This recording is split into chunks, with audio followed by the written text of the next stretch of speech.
name? Birthday 11/30/1948. Named Dadisi Sanyika. And you are the what position would you say you are in the Aquarian school? Oh, I am director of studies. Okay. Okay. What? Where are you from? Originally, I'm from Los Angeles, born and raised in L.A. I was born in a small clinic on 57th and Hoover. It's right off of Slauson, this side of other side of Figueroa. It's not there anymore, but that's where I was born. Okay. So close to this area just your whole life for the most part? Yeah, I was born and raised in South Central. I live on the other side of the Harbor Freeway. My parents' house is on 57th and San Pedro. Okay. My father's still alive and he's still there. That was actually where I was born and raised, that whole area. I kind of grew up at Dodge City, which was South Park, which is on 51st between Avalon and San Pedro. And that's where, from a toddler, my mother used to take me up there and sit on the grass and let me just be out running around. I learned how to swim in the swimming pool up there. I learned how to tumble. I used to have a sand pit, and that's where I learned how to tumble. I used to have rings and things like outdoors, and that's where I learned to tumble. I played Little League Baseball from the time I was 8 till I was 13, 14 up there. I was in Cub Scouts and Boy Scouts, so from the time I was 8 till I was about 14. I was a patrol leader, then I became assistant junior scoutmaster.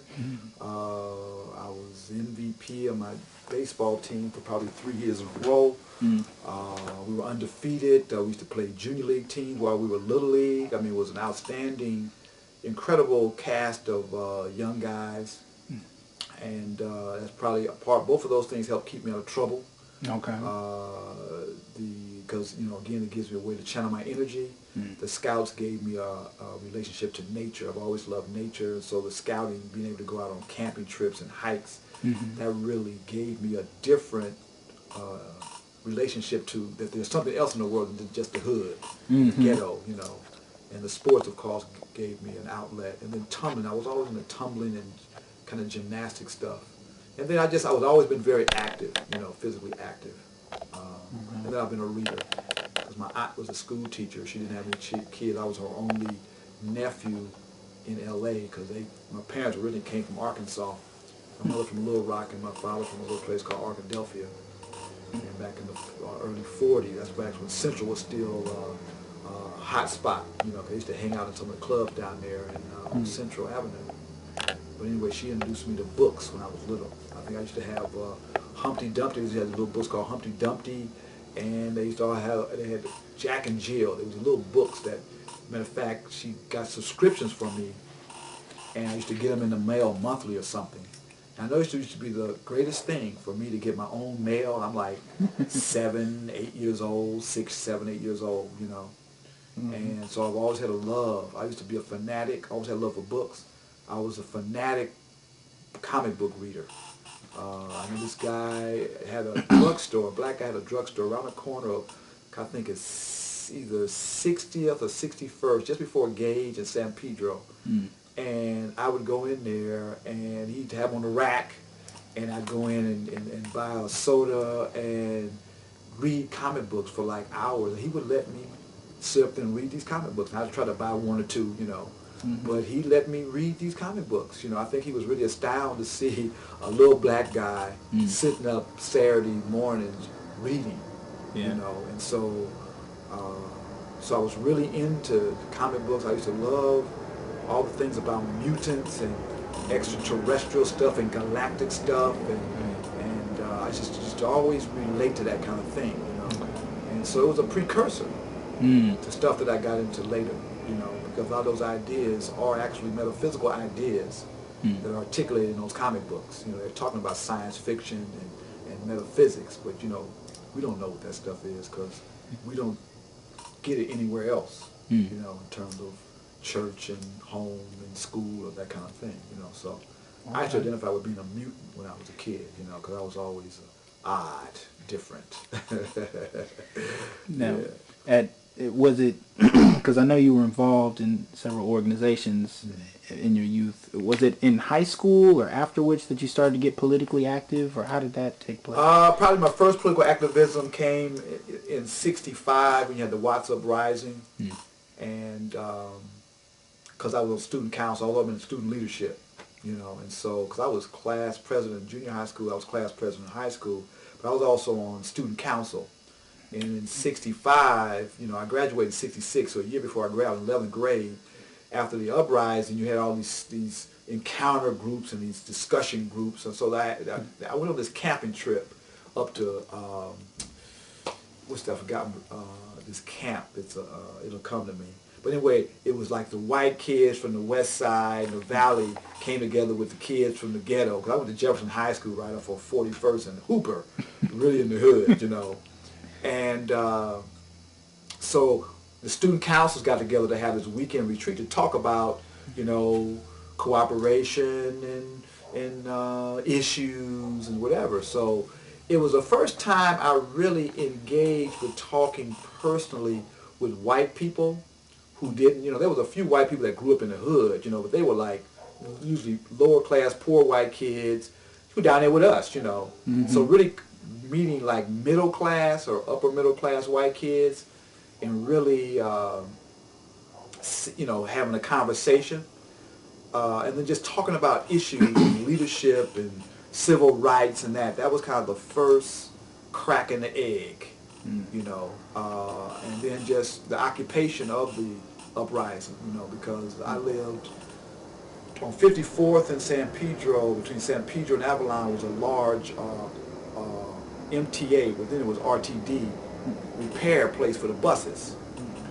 And the day after the uprising, it got converted into a command post for the National Guard and the police. And so it was like overnight, our community became like an occupied zone. I know in the corner, I was going to Sunday school. I didn't go to church because I used to go to Sunday school. Because in Sunday school, you used to have lessons and could talk. With church, it was preaching. I didn't really like that. But I loved to talk and discuss ideas. And so, plus if I went to Sunday school, I could get out early enough, I could go to show, you know. So if I didn't go to church, I couldn't go to the show. So I said I go to Sunday school. So I went to Sunday school. I never went to church. I always went to Sunday school. So I would be free by 11:30 or whatever, and then I could, you know, 1 o'clock I could, you know, do what I had to do. Was this a Baptist church? It was a Church of God in Christ. So it's apostolic. And holiness, you know. But then my aunt was Baptist. And so during the summers, she sent me to Vacation Bible School. And so that was that whole trip, you know. So it was really interesting, you know. But the point was, when I was on my way to Sunday school, on the corner was a National Guard with one of those big, I don't know, 9mm machine guns or whatever, on the corner. And then there was these armored personnel carriers driving down the street. And it was like this surreal environment, you know, where, you know, I grew up there playing on these streets and doing whatever. And then to go up there, it's like this military occupation. And I didn't really recognize and know what was going on, but something wasn't the same. Something different had occurred in my mindset and how the world was. You know, I didn't know the full significance of it. It just was a crack in the egg, what I said. The first, just something is different. Something is not this pristine world of Disneyland and Mickey Mouse Club and, you know, school and, you know, although in the hood, a person once asked me, I think I do these presentations for high school, no, college students. They used to ask me, well, what do you remember growing up? I said, and I thought about it, I said, being under siege. Growing up as a black male in the community is you're always under siege, actually or potentially. So you have to always be conscious of where you are, who's around you, what's in front of you, what's on the side of you, and what's behind you. And so you walk through life with radar on all the time and being ready. You know, so it's always this kind of like, you don't relax. It's like once you walk out of your house, and then if you're in a home and you may have a dysfunctional family to a certain degree, then that also can bring a certain level of tension, because my father was a controlled alcoholic and very disciplinary type person. Not a lot of conversation of understanding, but just, you know, you better do this or I'm going to mess you up, or do, you know, threats and, you know, all that. So when he came home, everybody kind of got out of his way, and so, you know, so you wouldn't, out of sight, out of mind type thing. So again, I'm just trying to talk about this consciousness of a certain level of fear, anxiety, being in your environment. Okay. So when I left high school, I went to LACC. I wanted to be a civil engineer. I was a math major, you know, got B's and pluses on the honor roll. Every other year I would be on honor roll. I think I would be on honor roll either the first semester and the second semester towards spring. I think I would be, because you know, springtime. Because I was always crazy and clowning around. Whatever. But anyway, I went to LACC. I couldn't pass the entrance exam for the civil engineering, even though I had a B plus average in school in math. I was a math major, because the standards were lower in our school compared to the standards that were set for college and the general society. That's another crack in the egg. Why couldn't I pass this test? I took math all the way up to math analysis and got B's. So why couldn't I pass this test? Why wasn't I prepared? So that's another crack in the egg. So I ended up going to technical engineering. I went to technical engineering, and in '68, a lot of the student strikes and stuff started happening. A lot of cats from Vietnam coming back, and the whole student anti-war movement, the Black Power movement, and cats talking about being a dead nigga, burn their draft cards, and talking about fuck America and the system. And that was another crack. It was like, what are they talking about, calling me a dead nigga, you know? And so then I took a black history course on black psychology. It was the psychology of slavery. It was a book called The Mark of Oppression. It talked about psychology of the slave and the slave master. And that was another opener, because I always loved the mind, you know. And so that was like, man. And so then I took a class on African civilizations and learned about Mali and Ghana and Kemet, and then it was Egypt and you know, Akan and Yoruba, and it was like, what? I had no understanding or recognition that there was any such things in the world as black nations or empires. None whatsoever. All I knew about Africa was Tarzan movies and Jungle Gym movies and Sky King images of these white Bawanas and the Africans running around half naked, talking some gibberish, being scary, throwing spears, you know, something with bones in their nose. But when the white men come, they just submit or scatter to the white man. Living in huts, you know, somewhat unorganized type of image. And so that just opened me up. I joined the BSU, and I read autobiography of Malcolm X. First book I read from cover to cover. And once I started reading that book, I couldn't put it down till I read the whole book. And then it was on. I became an urban revolution. I became a revolutionary, black revolutionary, a black nationalist.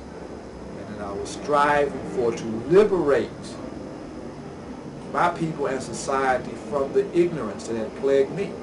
Because I grew up, I was going to join the Marines, you know, I was going to go do my time, come back and get my GI Bill, go to school, become an engineer, you know, graduate, give me a nice job, give me a fine, tough car, give me an apartment, you know, wear me some tough clothes, be a player till I found that woman, get that woman, get married, get the house, have the kids, the whole 9 yards, you know. And then it was like, what? Thomas Jefferson had slaves? What? Washington had slaves? What? These was lying, cheating, raping, hypocritical people? What? Santa Claus? What? Jesus? What? Oh, please. Slave ship Jesus, you know, the Pope sanctifying slavery, and I'm like, what the hell is going on? And how come I don't know about it? That's what was so heavy. Why don't I know about it? Why nobody told me about it? Why my parents ain't said nothing? Why the school ain't said nothing? Why the church ain't said nothing? And why don't I see none of this on TV or nothing? I'm saying, this got to change.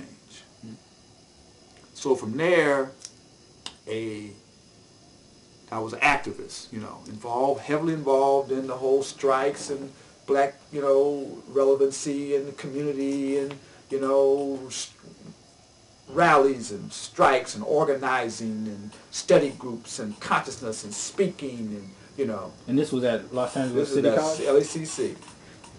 And then in 69, that was 68.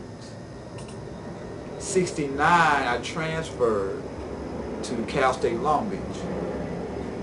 Because a friend of mine from high school, my best friend from high school, who was going to East LA, he got in.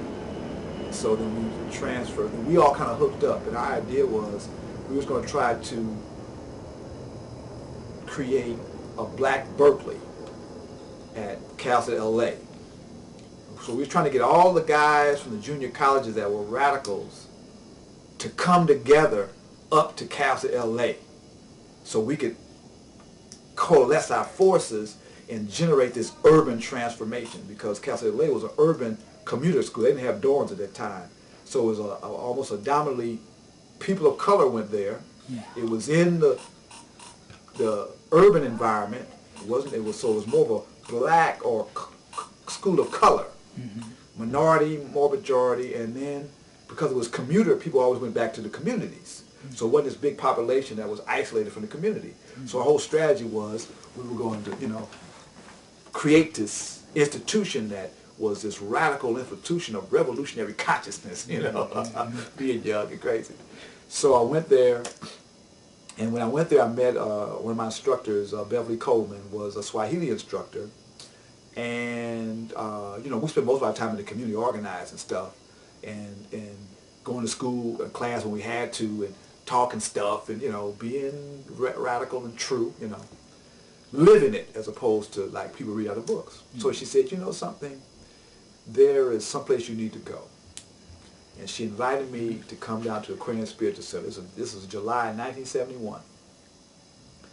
And I came to that Saturday class, and I sat in that class, and first heard the first lesson, which was interesting because it was on number and vibration and frequency.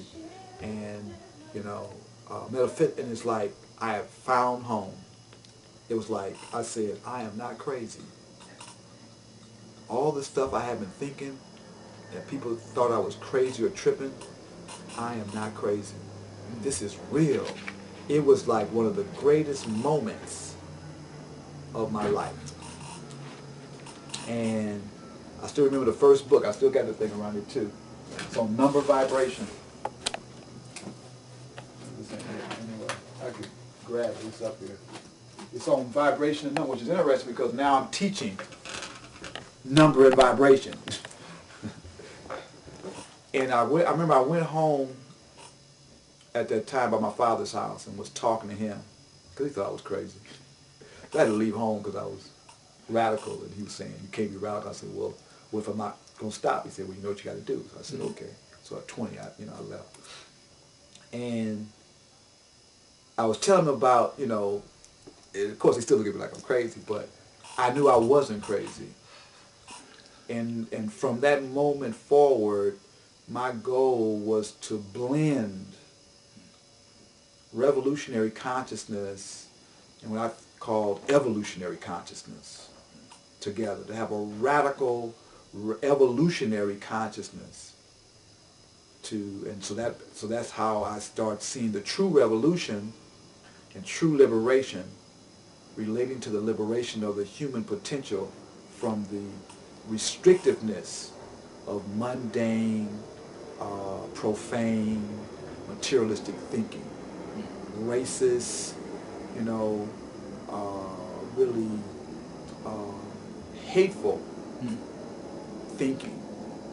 And so that was and the form was to, first of all, I want to learn it myself, and then to teach others, because what it was doing for me, I'm saying they could do for others. So I know so many other people sitting around in the dark, thinking that they know, but knowing something ain't right, but not knowing what it is. I'm saying here it is, you know. So that was the real key. But prior to that, also in '70, that was happening because in '71 I started taking Kung Fu. I think in '69 I started, or '68 I started taking martial arts. Now, that's an interesting story. I don't know if you want all this, but Yeah, go ahead. I was going with this girlfriend. She was older than me, a year or two, and she had a boyfriend. She was from Compton. She had a boyfriend, and he was in the military, well, ex-boyfriend who was in the Air Force. Every time he would come off on leave, whoever she was going with, she'd threaten him and try to run him away from her. So she told me this story. I said, well, this guy ain't going to run me away, Jack. So I'm going to take martial arts and just make sure I can deal with what I'm doing because he's in the military or whatever. So that was the motivation for me to start taking this martial arts. So I started taking Shotokan from this ex-104th Airborne guy. And I only could go on Saturdays. And Saturday was the day they would do review of the basics. So I would get my upper block, my outer block, my downward block, my reverse punch, my chop, my front kick, my roundhouse kick. That's basically all I would get. And patterns. And I did it for 6 months. And so I would practice at home and everything. Because I used to be in Bruce Lee. And, you know, back in them days, you never saw martial arts. You know, if you saw a karate chop, you'd be like, what was that? And it would be so quick, you couldn't even see it. You know, it'd be like, wow, you know. And they had those few little green hornets.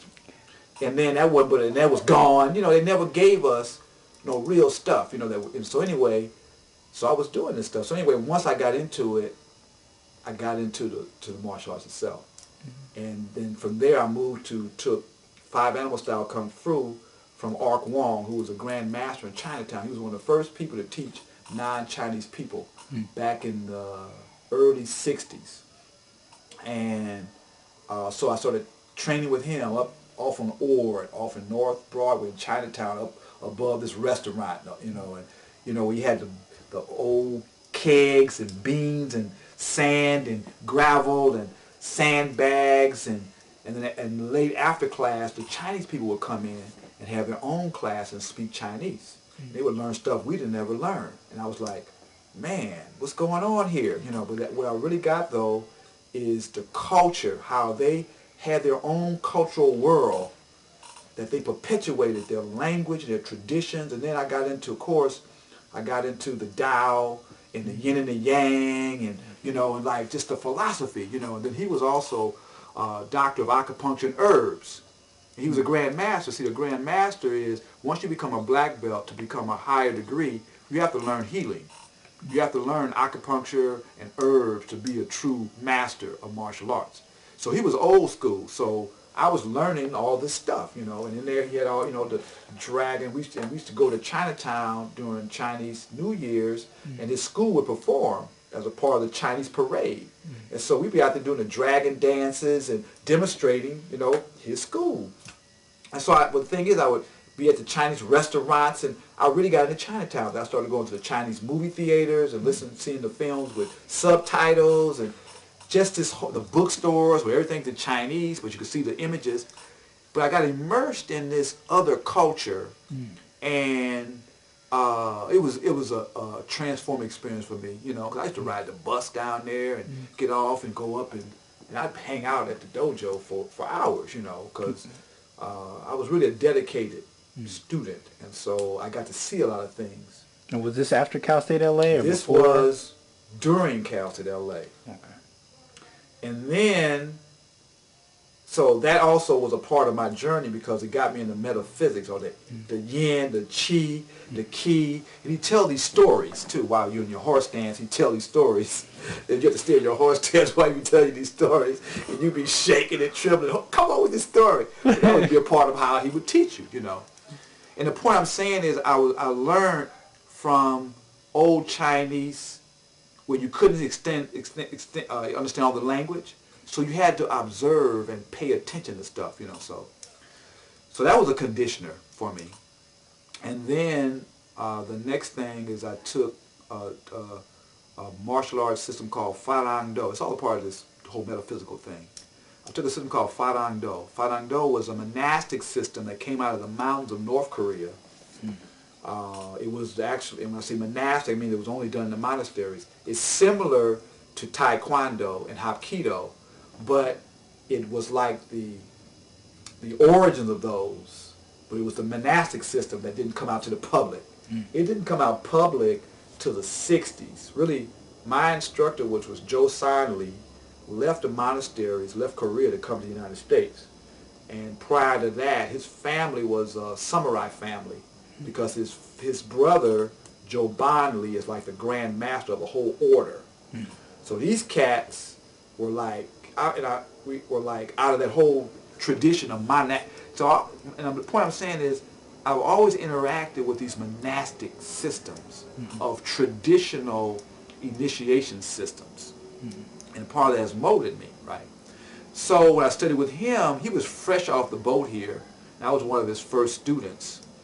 And so I trained. He was also he was an 8th degree, and he was also a doctor of acupuncture, and because that's what you have to do. But his was more of a combat system, you know, spinning heels and throws and all. Man, it was great. So I would do I think I did a year. I did 2.5 years of Kung Fu, which is very traditional. Forms, animal styles, dragon, snake, leopard, crane, blackbird, you know, that kind of thing. And then I went there, which was more, he was the one to teach the military, and he was a fighter of his group. So he would just innovate he wasn't into forms, he was just into techniques, you know, and stuff. And so, wild spirit. So I got into that. But he also brought in like a Zen Buddhist to teach us meditation. And then periodically we would have people from the monastery up in the mountains would come visiting, and they would come in and do these demonstrations. And I hadn't seen people who could move like this in my life. You know, where you look at these TV stuff like Jet Li and stuff like that, these cats was doing it like right there in the dojo. But the other thing was, one evening, we went to a gathering of schools. And this was just like it was a gathering of a lot of the instructors, Korean instructors, got together behind this auto repair shop. Up above it, there was an open space that they use as a dojo. And they got up there and they just demonstrated stuff for their students, their schools, and each other, just showing what they could do. This is just amongst themselves, no public thing or nothing.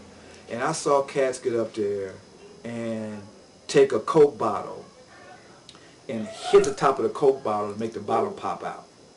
I saw them then grab the Coke bottle and do a chop and clip the top of the Coke bottle off the Coke bottle.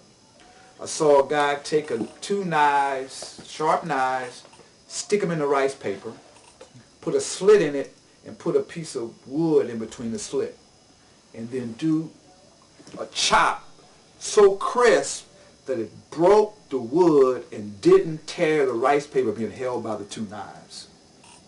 I saw these cats put them iron bars in their throat and bend them, lay on nails, stick spikes through their arms and hold buckets of water, just all kind of crap. Throw each other like 10 feet with throws, all kind of crazy stuff.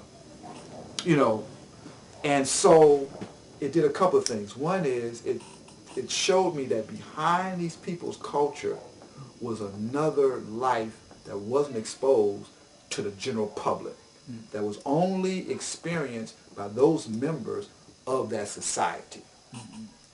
And then also, it also exposed me to this other dimension of reality that is people call super beings, supernatural, and all kind of stuff. That's real. So all that, you know, was, and then I'm studying at the Aquarian, you know, now I'm starting to study about chi and meditation and consciousness and dimensions and all that. At the same time, I'm an activist in the community, doing alternative school programs, history programs. I'm teaching martial arts programs. We're doing, we had alternative school. We got involved. This is 71, 72, 73. And so that was that journey. And then that took me to becoming director of the Malcolm X Community Center because I needed a job. I used to live in an urban monastery. I used to live in this small closet in this building. Because I'm like an urban monk, right? I'm young. I'm like 22, 21, 22, really. So I was a caretaker of this cultural center. And so I just lived in the building and lived off of whatever was generated from, we have activities, or we had a little kitchen, so we used to cook vegetarian food so I could get to eat, as we serving food. And we'd have events on the weekend so I could eat because we have events. Things like that, or I'd go by somebody's house or whatever, pick up a little something here. But the point was, I used to live in this little room that was probably 6 feet by 5 feet.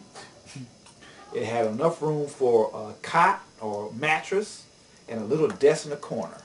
I think I used to hang my stuff up. I didn't have that much clothes, so.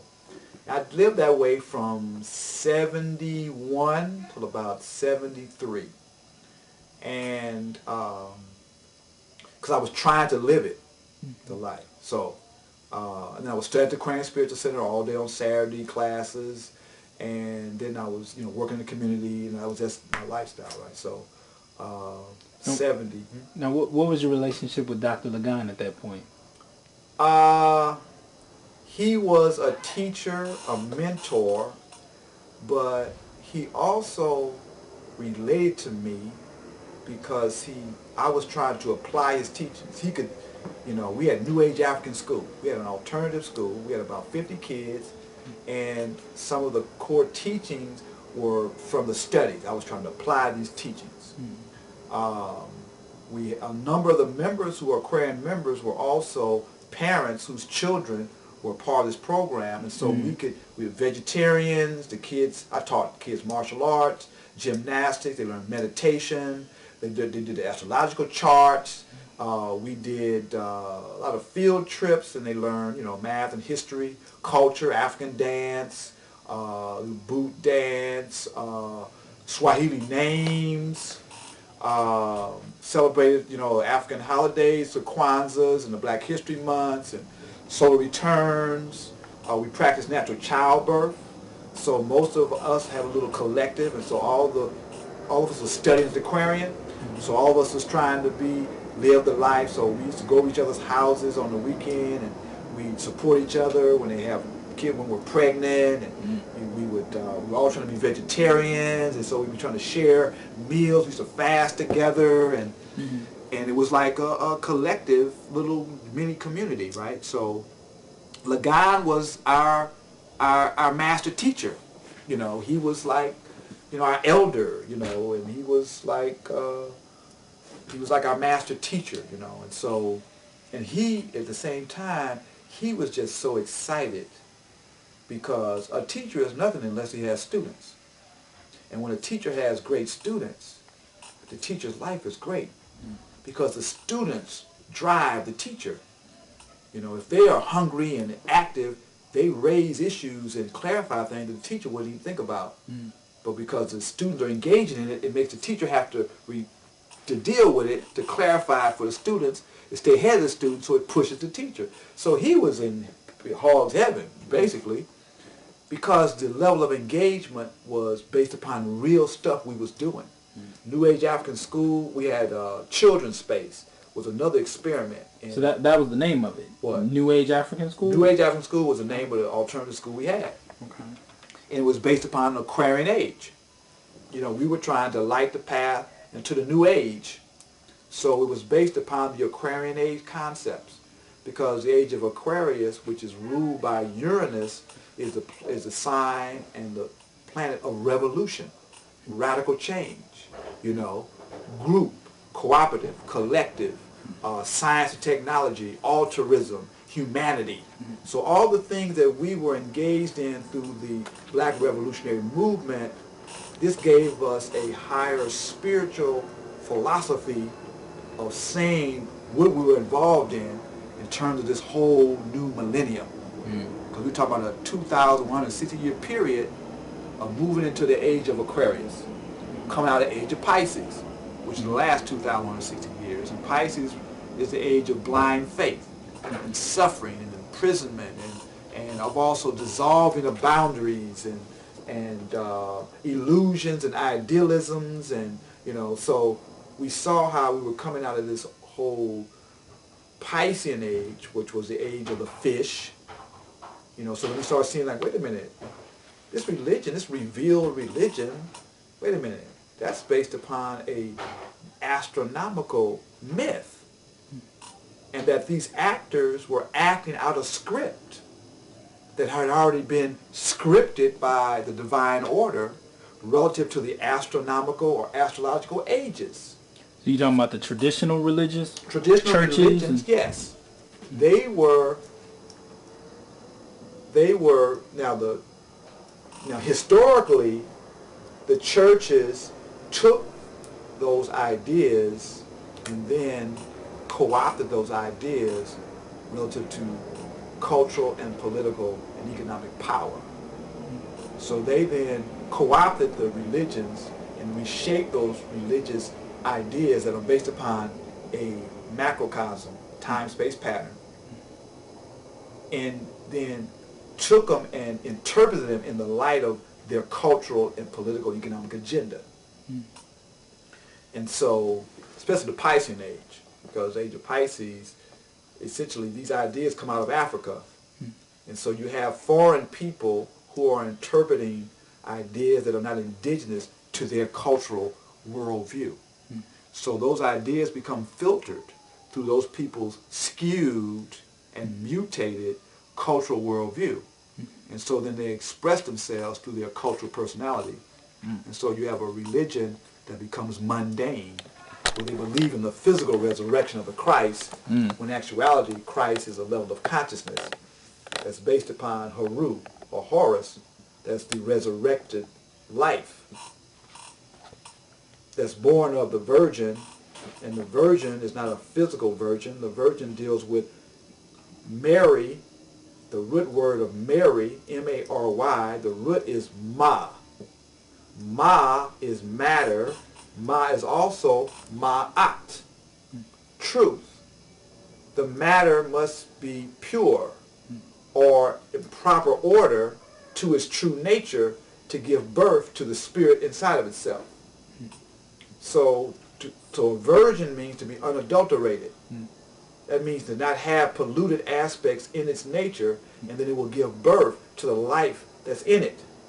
If it is polluted, it can't give birth to the pure life, or the pure life, or to the pure offspring of the interaction between energy and matter, which is spirit and earth, or Joseph and Mary, which is actually Aset, or Sar and Aset.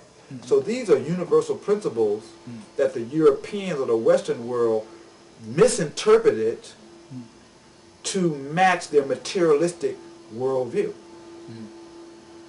And so Gnostic studies, metaphysical studies, gave me insight, because we had to also study history so you can understand chronology. Then I learned about the ages.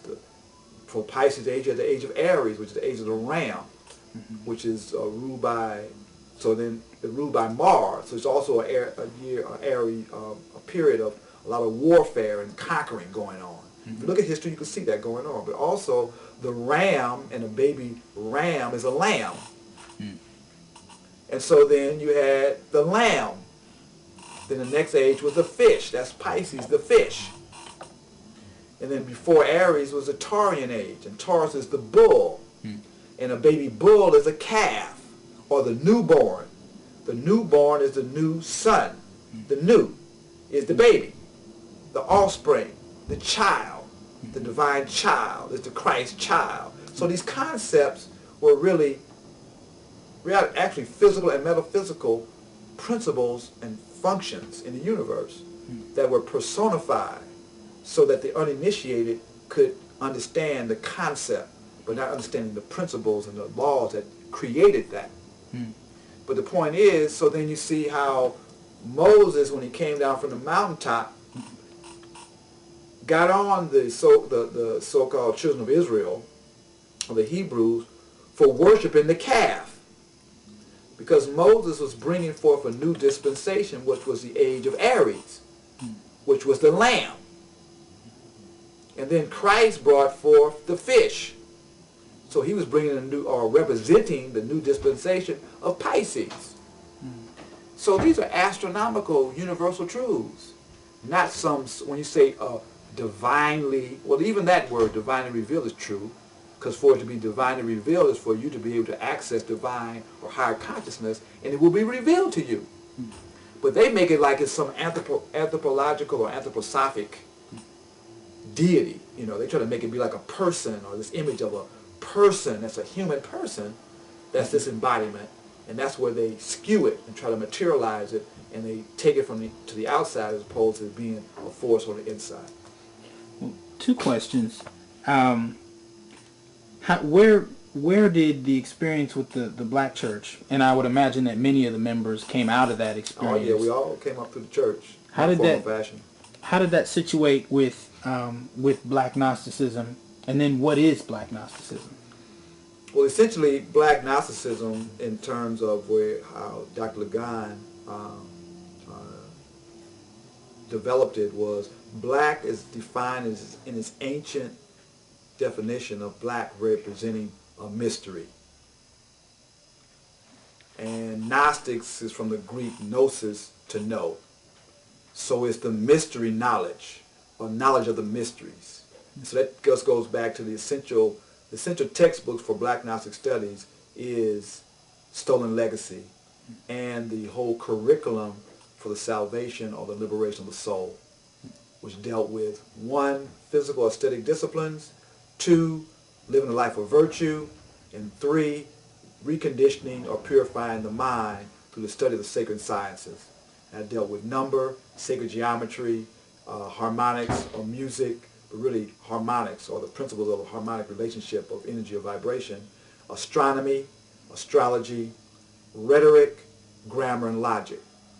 And so Black Gnostic Studies is the accumulation of those studies back into a curriculum that one goes through. And the black really represents mysteries, but it was also a play on black consciousness, because black is the unknown, the unseen, like the noon is the black.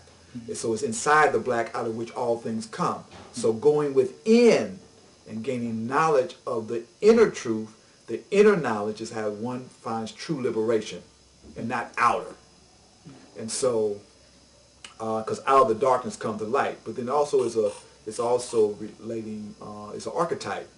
Black is an archetypal symbol, collective unconscious, you know, the greater universe, the unknown, the secret, the hidden, the mysterious. You know, it's dealing with melanin. You know, melanin has the capacity to absorb energy and to regulate the formation of life forms.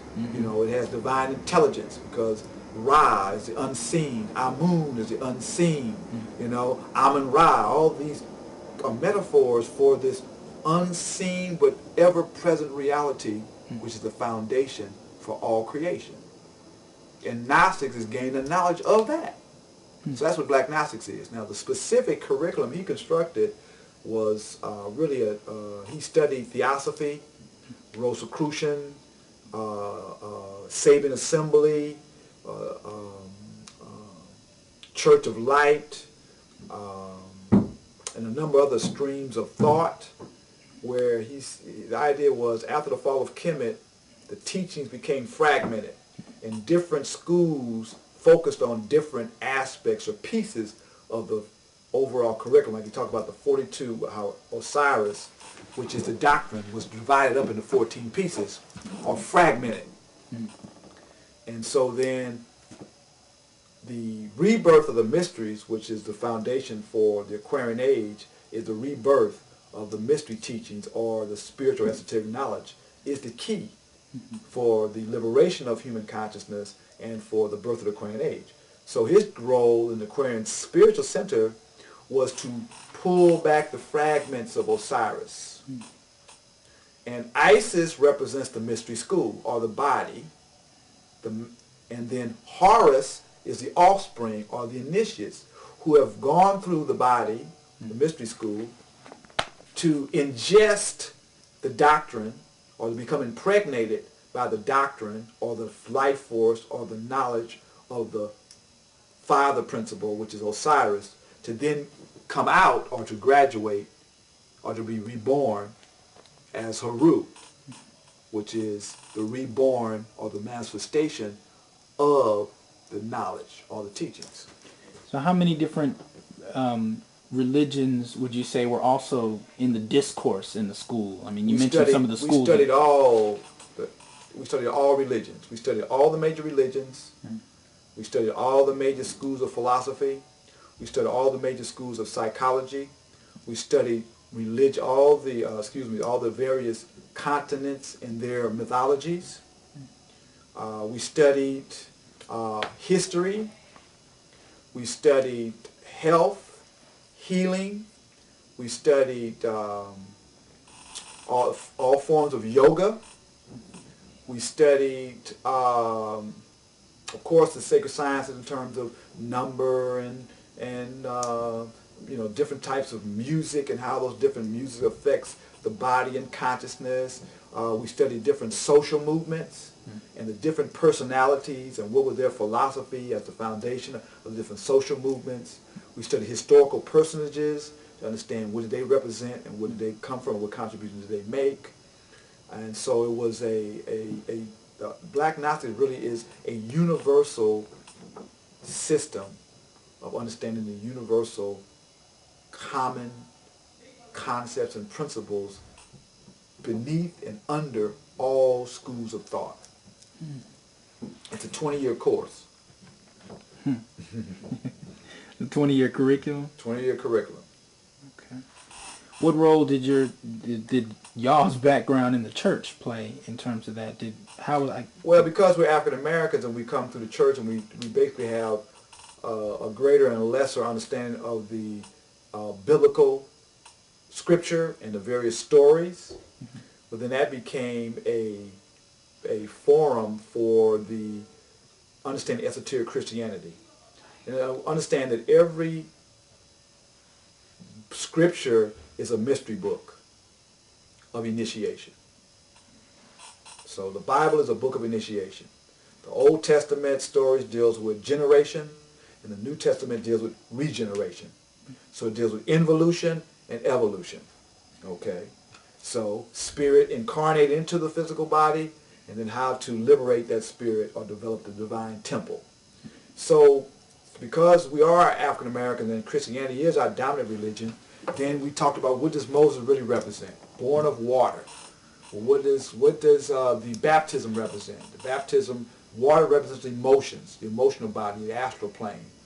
And so Jesus, what does Jesus represent? Jesus is born of man and woman. So that is what's born into the body.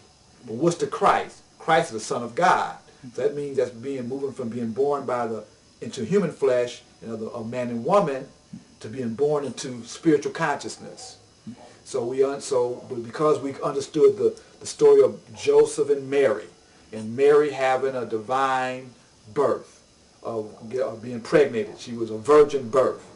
So we also use that to understand that Mary represents matter. Right? So Mary is matter or substance. And Mary is also equated with Virgo. And Virgo is a sign because Christ was born during so-called the December 25th, which is really around December 21st, which is the winter solstice. Well, what happens at the winter solstice? Well, that's when the light is born, because you have the longest day and the shortest night, shortest day. The greatest darkness, and then right after December 21st, you have the ascent of the light. But in the springtime, which is Easter, right? You're talking about Easter eggs. Well, the egg is the aura or the cycle, because the earth creates an elliptic around the sun, and that the sun is born, or light becomes dominant after the spring equinox when it's equal day and equal night. So then the light or the sun, S-U-N, or the sun, S-O-N, is born or resurrected out of the darkness, or out of the darkness is matter or the physical form, into the light. And then you move toward the summer, which is the ascension. He then ascends to his highest sits on the right-hand side of God. And so the sun moves to its highest point where the sun or light is at its maximum at the summer solstice. And so now it has ascended to its highest position. And then it goes on a descent, but the descent also goes into the fall equinox, which is also Halloween, you know. And so you have going into the realm of the dead. But because the light now goes down into the dark, which is symbolic of going into the underworld, which is the land of the dead, or the spirit world. So we could say, okay, oh, that's what that's really talking about. That there is no physical resurrection of no Christ from a person dying. The physical represents the lower consciousness, being caught up in the material plane. And to be born out of that is to then be born into a spiritual consciousness. You know, and that God or the Christ is within. It's not some outside Savior, because it has to what? Come into your own heart. So all these things, the heart is your perception. You know, and then your tongue is your words, is your production. So if you haven't received Jesus Christ or the higher consciousness or the spiritualized consciousness into your heart, if you don't perceive that as being true, then you won't become the word made truth. In terms of your actions won't reflect. Because you have to accept Jesus Christ as your Lord and Savior.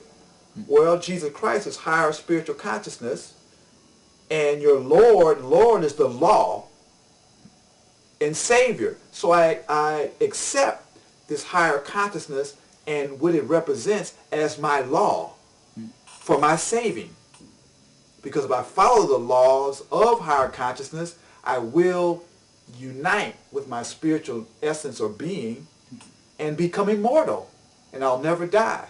Because the I no longer identifies with the personality, which is the lower self or the material self of myself, and has now become identified with my spiritual self. So then I and I are one. I and my Father in heaven are one. So I'll become immortal, and I will sit at the right-hand side of my God. Now, right-hand side, the right hand is the conscious side, the rational side. The left-hand side is the more creative, intuitive side. So we may know these things intuitively, but until we consciously decide and act from that, we can't sit at the right hand of God, because I consciously know it and choose to do it. So all this stuff is metaphor for spiritual laws, and because of our experience with the church, it gave us the kind of profane stories and the myths that we could then be shown the spiritual or metaphysical truths that they represent, that gave us an easier way to say, okay, I can see that. That's what that really means, you know. And then you could show the equivalents in other religions that's talking the same story. You can say all of the religions are the same thing. So why are we talking about this one is better than that one? Or people killing each other behind language? They don't know what they're talking about. So what's the real agenda? You know what I'm saying? So people are caught up in a cultural memory, not a spiritual truth. Because spiritually, it's nothing but oneness. And anytime you advocate separation, that something is separate, or they're separate from us, or that ain't, then you are not in a spiritual reality. Because absolutely everything is one. You know, so all that came out of, but if you listen to what I'm saying, that's the same things that they say that the Christ said, or Jesus said. But Jesus I think Jesus is the higher mind. And Christ, become Christed, is to actually be in your intuitive mind, which is love, wisdom. And the Christ is the love. You know. So you're talking about becoming it. Yes. Now, I noticed when I would look online, you know, I did a brief little, before we met today, I did a brief little overview on the internet. And anytime I put in Gnosticism, particularly Black Gnosticism, it would always come up with some devil worshipping or, you know, satanic ritual groups. And okay. Now, what is it about that? How come Black? That is a racial prejudice, because in the white world, black is negative. So anything with black on it, the black arts, black magic, black cats, black people, black is dirty, death is scary, So that's a cultural interpretation. See, these ideas are not the original ideas that were developed by the Caucasian people. But actually, what are Caucasian people? Caucasian people are African people, are human beings that became adapted to the northern environment, where they were literally separated from direct contact with the sun. When nature became frozen, you might have 60 days of sunlight, and the rest of the time it's froze up. You know what I'm saying? So the mutation and adaptation to that environment created another thing that created a calcification of the pineal gland. Calcification of the pineal gland means that they didn't have as high a level of production of melanin, and melanin is the ability to absorb higher frequencies of radiation, and then for those higher frequencies of radiation to be modulated and to be released into the human organism to release corresponding hormones and create certain molecular bonding that help the organism to stay in harmony with these higher frequencies. So that means that the Caucasians are not as in tune with the higher frequencies of life, not naturally. Now, consciousness reality, they can elevate their consciousness to generate more attunement, but it's not a natural thing in terms of how they adapted to the environment. So you have people who come out of this environment who then interpret these teachings, these myths, and these symbols, which are not their organic, natural myths and symbols. And they're not taught the original meaning and language to them. And then you have others who don't want the original understanding to be taught to their masses, because if they're taught to the masses, they can't have slaves, they can't oppress these people and maintain the elitism. So all those variations help to pervert the teachings, and then to pervert the teachings to make it very profane or literal, and then to separate that knowledge from the masses so that they control the masses. It became a political and economic agenda of the elite to control the power and the wealth. So then they became ruled by the lower mind. The beast is the lower mind of the materialistic mind. So that's a whole historical realm. You can study the Nicene councils. You can study even the transition of Horus and Osiris into Serapis, and eventually he migrated into the Christ image.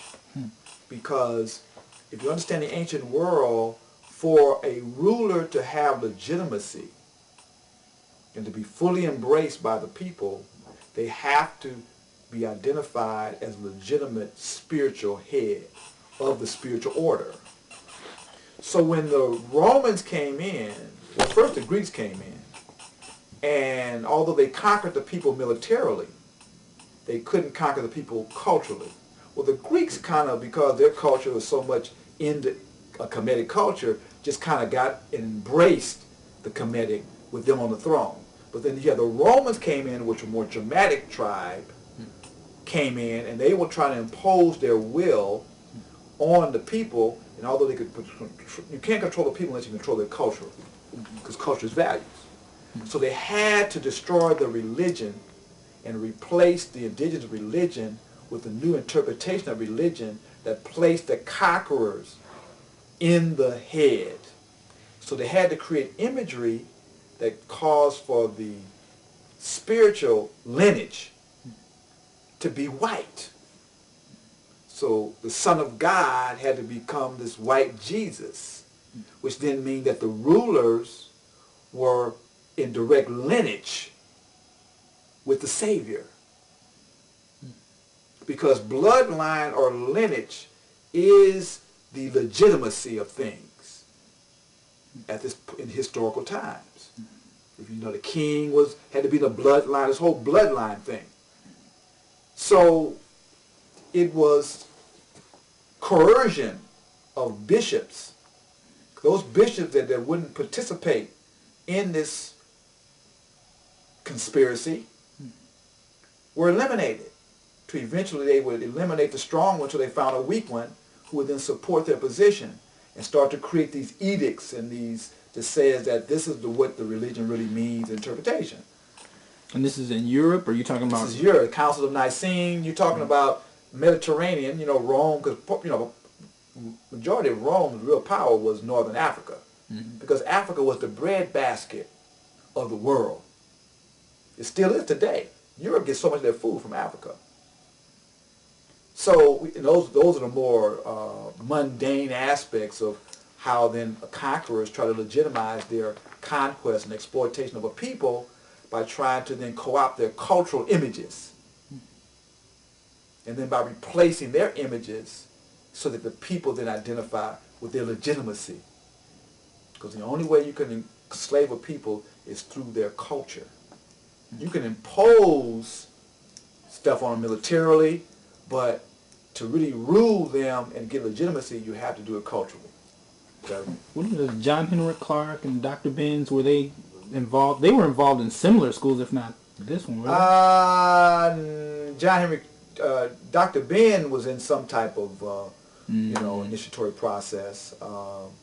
Some of his teachings, though, is something, you know, he don't deal with the physical disciplines, you know. He'd have to now because of his health. But back in the day, he'd be talking about eating pork, and he liked his pork and all that. So I'm saying homeboy definitely ain't tuned in on that level. Historically, yes. But see, it's not just historically. You have to deal with the physical, with the ethical, and the metaphysical. A lot of these guys weren't metaphysicians.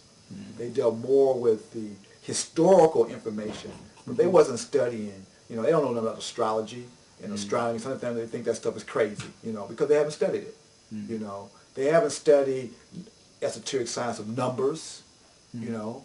They know about the topics, but they ain't studied it, you know.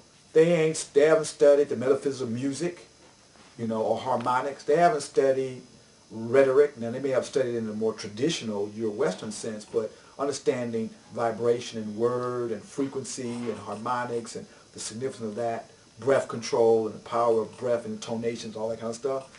And then they do have some knowledge of the grammar in terms of alphabets and symbols and images, and that they have, because they've studied the history and the symbols, and they know a lot about that. So, but they weren't direct students of Black Gnostic studies. But they probably have definitely, you know, because John Jackson was into studying stuff, and John Henry Clark and all these guys were reading each other, so they know about it. But from my interaction with them at various levels, they would not call themselves Black Gnostics. Well, one of the things I noticed about the Aquarian that always used to amaze me is I read the history on some of the different religious or spiritual organizations that dealt with esoteric knowledge. And usually you'd have this central figure who would expand this organization and be a millionaire and, you know, really just be living off of the people in different ways. But I've noticed the Aquarian doesn't really go that direction. So how is it that, you know, that was able to be developed? I mean, you understand what I'm asking? Well, because the fundamental perspective was we don't proselytize, number one. The idea was, the guy's thing was this: those who are supposed to be here will find their way here.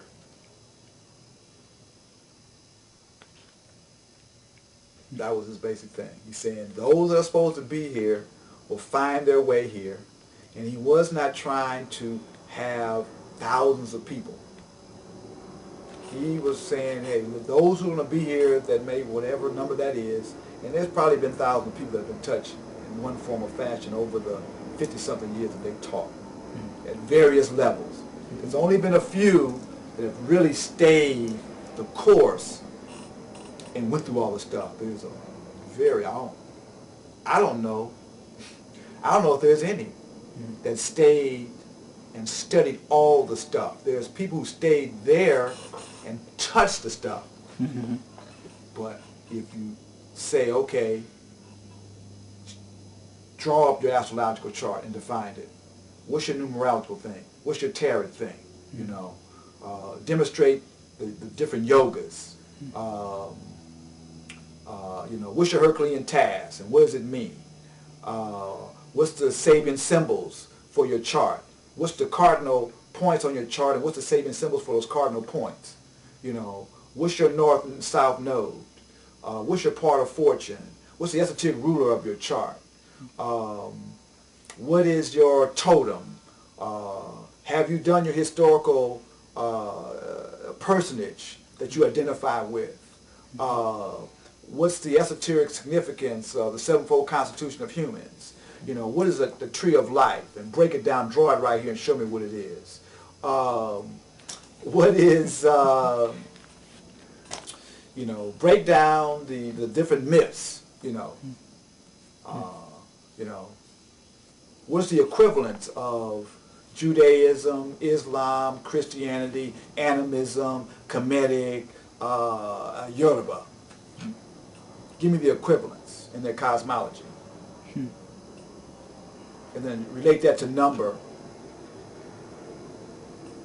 And how they relate to you. What's your unction? Recite the 10 virtues.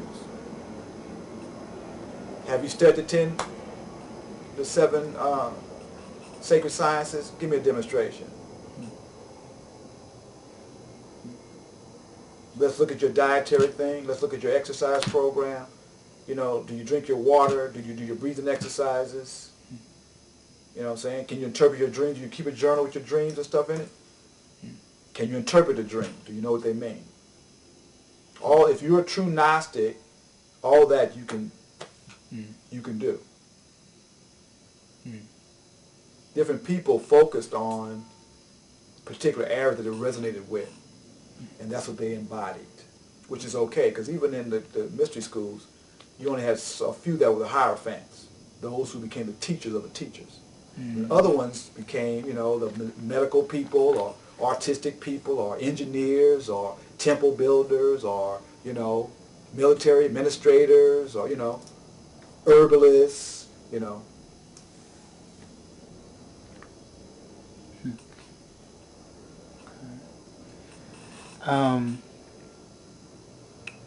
So we don't proselytize. The key is it wasn't about proselytization. He didn't want to create this dogma in this kind of static system that then you move to perpetuate the system, the static structure, the organization, as opposed to just passing on the curriculum. All it's about is for other people to experience the curriculum. Whatever name it take, whatever form it take, because it's black, so it can take whatever form it needs to take.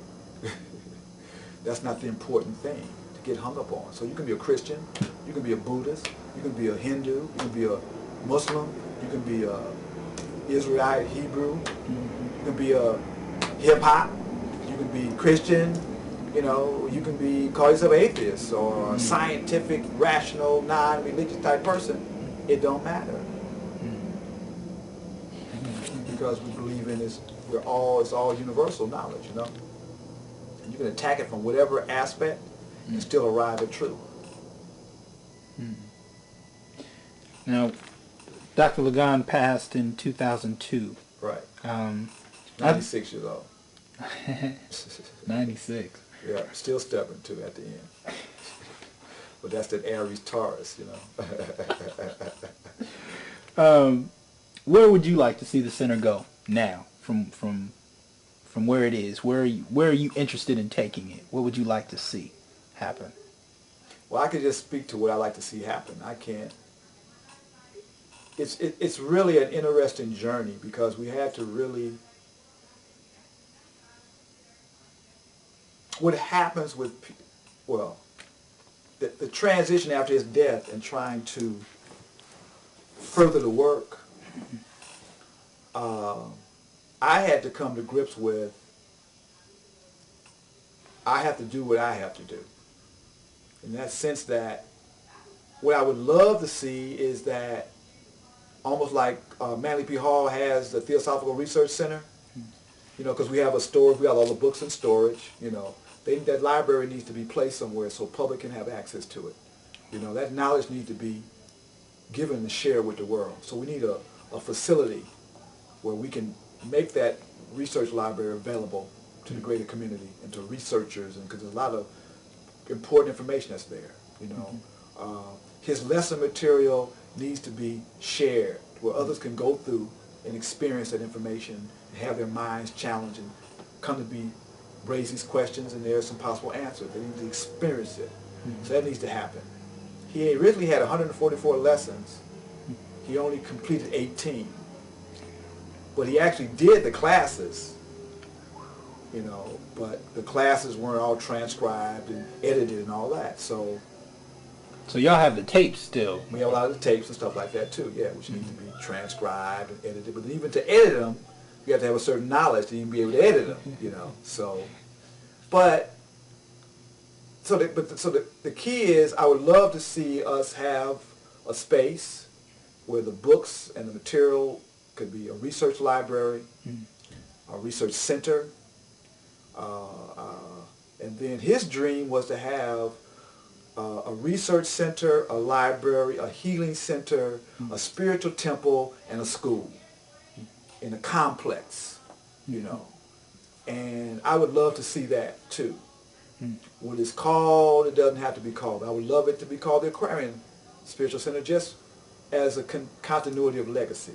But I ain't hung up on that. My commitment is to take another group of people through the 20-year course. That's my commitment, is to take another group through the 20-year course. With the understanding there's only going to be probably a small handful that's going to make it through the whole thing. But if you can stay in and study from 2 to 3 years consistently, you will be forever changed. Now, what you do with it as a whole, but you will be forever, your consciousness will be altered. And you will have a totally different perspective on what we see as the world and consciousness and religion and spirituality. So, my vision of that is translated into modern formats. I would love to see, you know, a website and an online university, so people could do distance learning and that kind of stuff, you know.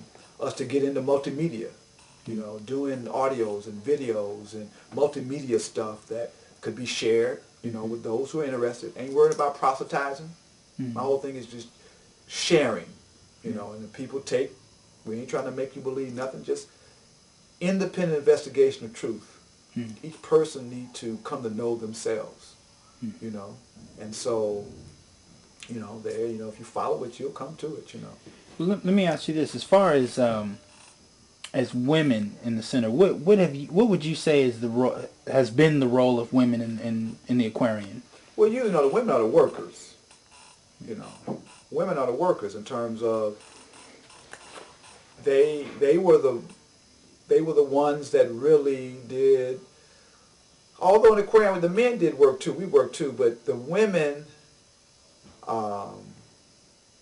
did a lot of the, you know, editing and administration and supporting to help keep the work going. Although we had a lot of brothers too, though, that really got in there and supported. We had a lot of brothers that really support. The thing about the Aquarian age is the equality of sexes. The Aquarian age deals with the equality of human beings, and people function at their level of functioning. And it's not any predetermined roles. It's really what your capabilities are, what your interests are, and your capacity. That's how you function, not in any predefined roles. So people are supposed to, you know, hear a calling and say, oh, this calls me, then follow it, you know. The God has a heavy ego, so he have a lot of clashing with the males, and especially if the males would challenge him at a certain level. He'd say, well, you know, this is my house. You don't want to play. You know, go on, build your own house. You know, so a part of that was necessary to maintain the consistency, because other people can come in and get, oh, I see this, and take it off on a tangent. And then take it off on a tangent. Next thing you know, you look around 20 years ago, it's totally different than the original impulse. So a part of that is necessary, because Kemetic spirituality was very conservative and that everybody had to go through the same thing. You know, now once you get through it, now you can go out but your foundation is you went through the same thing that I went through, and you and your grandfather and your son. It created continuity, and that's very consistent with African traditions. But at the same time, because we're Aquarian, there's definitely room for innovation, but the innovation should not be out of order with divine truth and universal truth, with the universal principles, you know. So. Well, I was curious about, you know, women in terms of teaching, because I remember meeting Mrs. Ligon several times, and she was a walking encyclopedia. Absolutely. You know, yeah, so she was also a doctor of metaphysics. You know, both of them, I think they actually met when they were going and getting their Doctor of Metaphysical degree at the Universal Church of Light or something. And so she was a minister and a teacher herself. You know, that's how they met. And she used to teach different classes, but she was he was Aries, she was Libra. So she created the social environment and the social hospitality that nurtured with the seeds he was trying to plant. You know, so she was his balance. She created the beauty and the harmony that could enable people to kind of sometimes stand his harshness, you know, his Mars energy, you know. So she understood that role, you know, and she played that role, you know, and then she taught from the feminine principle, in terms of she would just, you know, maybe nudge you in certain directions by, you know, oh, you like this, or, you know, oh, Al, what about that? And then he said, oh, honey, blah, blah, blah. But he never would have said that if she hadn't said, oh, Al, what about that, you know. But so, you know, and she would see energy in certain people, and she would encourage you, you know. Well, a lot of times he might try to put you off because he's old school, like Shaolin. You come and, I don't know what you want. What do you want here? You know, they're testing you to see if you really want this.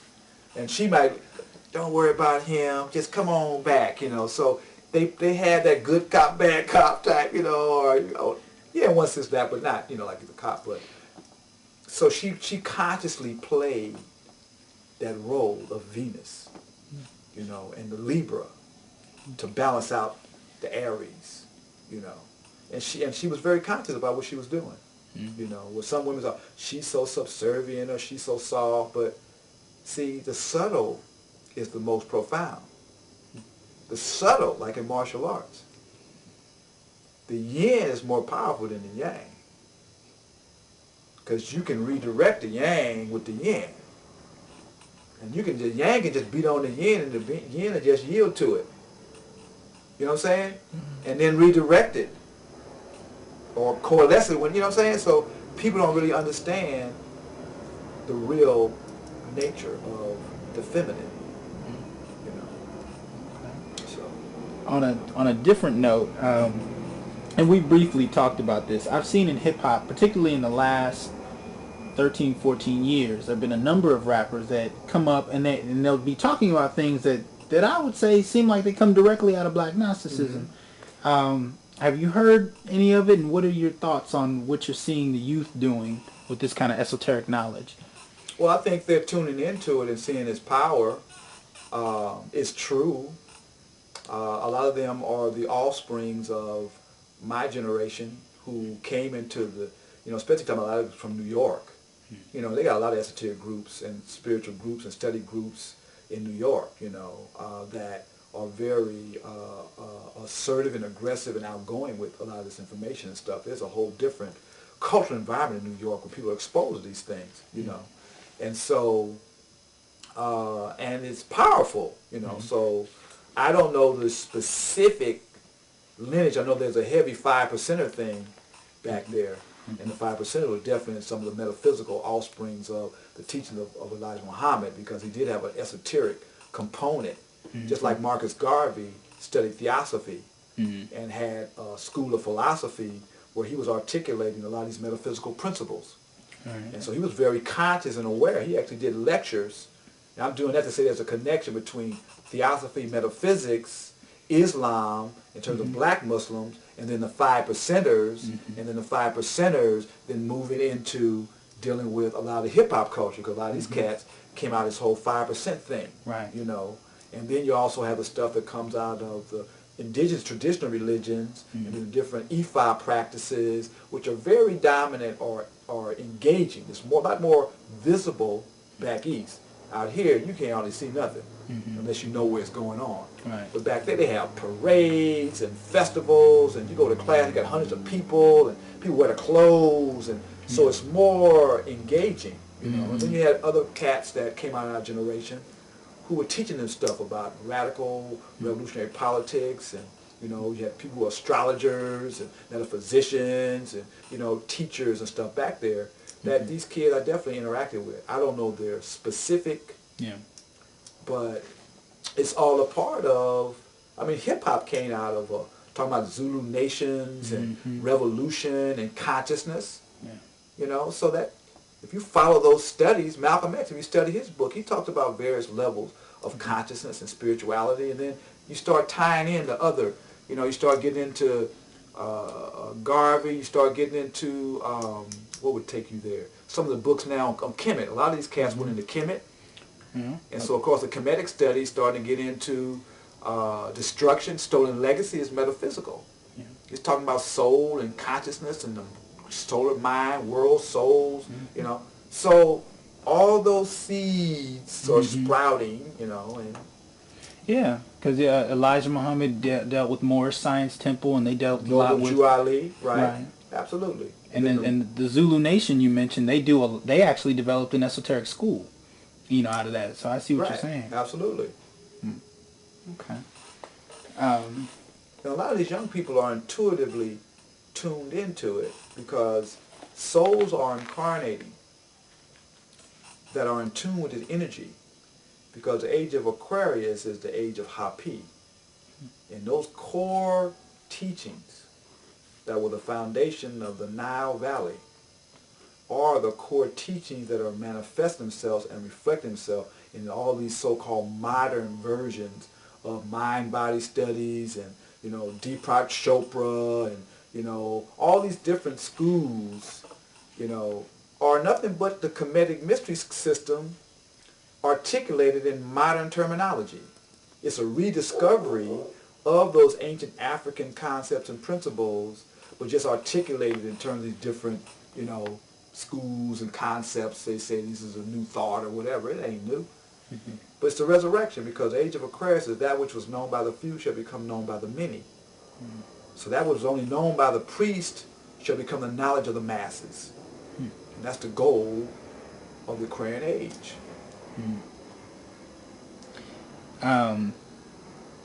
Any insights you can offer to those who haven't really dealt with Gnosticism before, and hopefully this interview will raise some of those questions in them, but is there anything you would say to start them off, or any advice you would give for those who are interested in jumping off into it for the first time? Come to my class. It might be a little, that'll be a good experience for you. But realistically, independent investigation of truth. You know what I'm saying? You got to investigate, you know, and you got to do comparative study. You know, you got to look at multiple streams of thought and see what the universal common denominator exposes itself to. And that gets you to the universal truth. You know, what is the common denominator that's true for all these things? You know, and look for the inner teachings. And the other thing is meditate. Meditate.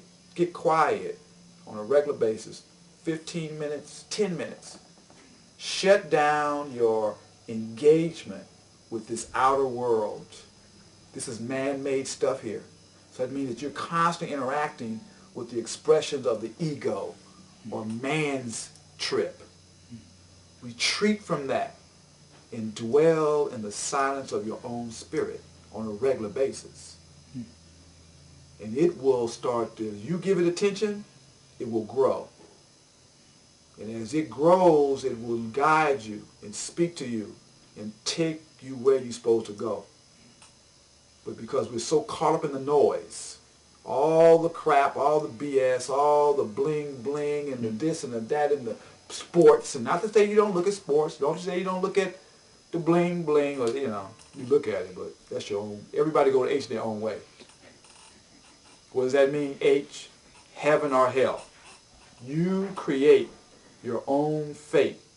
by the decisions that you daily make. So that's just, so get that. But the point is, that's key. Meditation is the most universal activity that one can engage in to start to cultivate their own spiritual consciousness. Because you got to give your own spirit some time.